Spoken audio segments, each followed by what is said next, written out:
Welcome to Ear to the Common Ground. Here, we celebrate the power of music and food to bring Americans together. Filmed from a historic barn on Cash Lane in Music City, each episode of Ear to the Common Ground features one musical artist and a diverse gathering of 8 of their fans.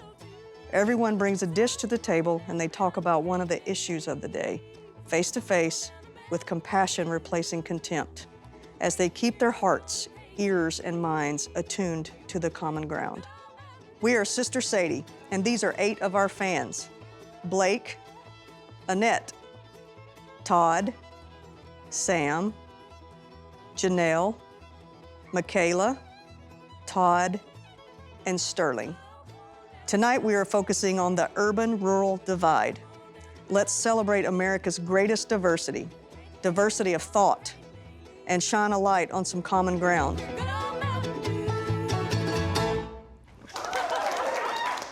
Half of us are city mice and half of us are country mice. Who's who? I think I know. I'm definitely a country. I had you. Well, I'm definitely a country mouse. Yeah. I've never really lived in a large city very long, only very short stints. And I raised my 2 boys and a daughter in the country, and I get up every morning and go out and take care of Hereford and Angus cattle every day. And I'm the only person. I drive all the tractors, I do all the work, I do. So I like being with the animals all the time. I am 50% country mouse, 50% city mouse, because I also love the city. I also love everything that the city offers. And so for me, it's a very delicate balance between having that time, space in the country, and then also having the things that the city brings, which, you know, is a lot, but yeah. So I'm 50-50.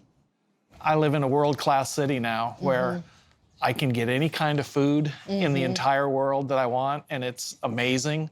I can go see any kind of music in the world I want. I can see whatever theater production that I want to see, and I appreciate that. Since the pandemic's come, people are leaving the cities or California.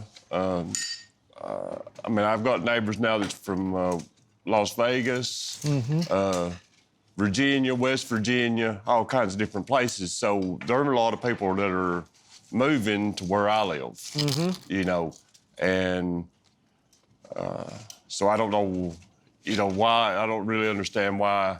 I mean, I understand the part that, you know, maybe trying to get away from the city, so I don't understand necessarily why.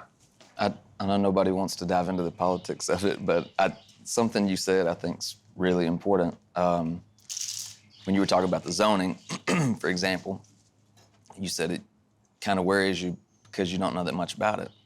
And I think that there are a lot of certain politicians and others, you know, lobbyists and others that really, really take advantage of that exact thing of fear-mongering and making people worry about things that they're not familiar with, making people worry about things that they're, you know, just haven't been exposed to or haven't been around, you know, that are much bigger issues and much bigger subjects and much more all-encompassing than, you know, than zoning. But I just think that was super important, what you said. I just think it goes so far because there are so many people, like powerful people in this country that I think use that to their advantage, you know, and to certain people's advantage.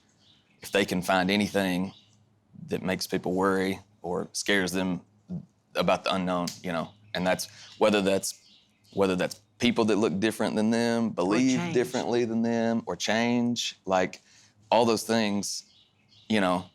And I mean, again, you know, I say it from growing up in a small town in the middle of nowhere and then living in the city and, you know, having experience and lived through both sides of that. And yeah, I look back all the time and think about my friends, my family, you know, in my hometown, and, you know, lots of them that I still talk to and keep connected with. And it's so much different. You know, if I try to have a conversation with them about something, it's so much different for my friends that have never left the small town. One of the things that we were asked to talk about was the divide between urban and rural. And one of the reasons I asked the country mouse, city mouse question was because I was trying to sort of highlight the fact, I wanted to highlight the fact that a lot of us have toes in both worlds. You know, a lot of us, we live in the country or we're from the country. We've been to the city, we live in the city, and so we know both worlds. And so we've been able to see city life, we've been able to see country life. We know what's good about each. You know, I love going outside and looking at the stars and can appreciate it. I love being able to go outside and just look at the stars. I walk outside and look up, and it's like, oh, wow. You know, and I've got an app that tells me what all the stars are. Something I had thought of a little bit earlier as we've been talking about this is that in rural areas where people tend to be more right-leaning and then versus urban areas where people are left-leaning, in rural areas, there's a general distrust of government interference, and that can cause a lot of skepticism about... Which I've never understood, because the government is for you, technically, in rural areas. Okay, well, I've got to say something about that then. Because as old as I am, I have lived through Watergate. I have lived through the Iran-Contra. I have lived through, help me here, Todd, all the different times the U.S. government has lied to the American people. And that has not helped this communication thing that's going, you know, that we've had to go through the last few years. But what were you gonna say? Like, were you gonna say? I was just gonna say, like, because for most of your conservative white people, the government falls in line for you. Hello. Good to see you. Thank you for the pudding. Look what we have. Wow. Yeah, dig in. All right. But Who's who made first? it? I made the pudding. I have a great story about this pudding. So, this older lady that is not in very good health, her name is Tishy, and says she's ready to go home to be with the Lord. And I said, but Tishy, before you go, she asked me to play at her funeral. She told me what song she wants me to play. She wants me to play Bridge Over Troubled Water. Excellent. That's a good one. And so I said, before you go, Tishy, I need you to give me your banana pudding recipe. So this is it. Oh. And I've only made it twice. So this is the second time. This is the second time. Nice. It didn't kill anyone the first time. That was the next question. I mean, how many people got sick or died? None so far. So anyway, I'm sure it's I good. hope you enjoy it. We're glad to be here with you guys. I was watching some of your dinner and your conversation, and it was just beautiful, very moving. Make the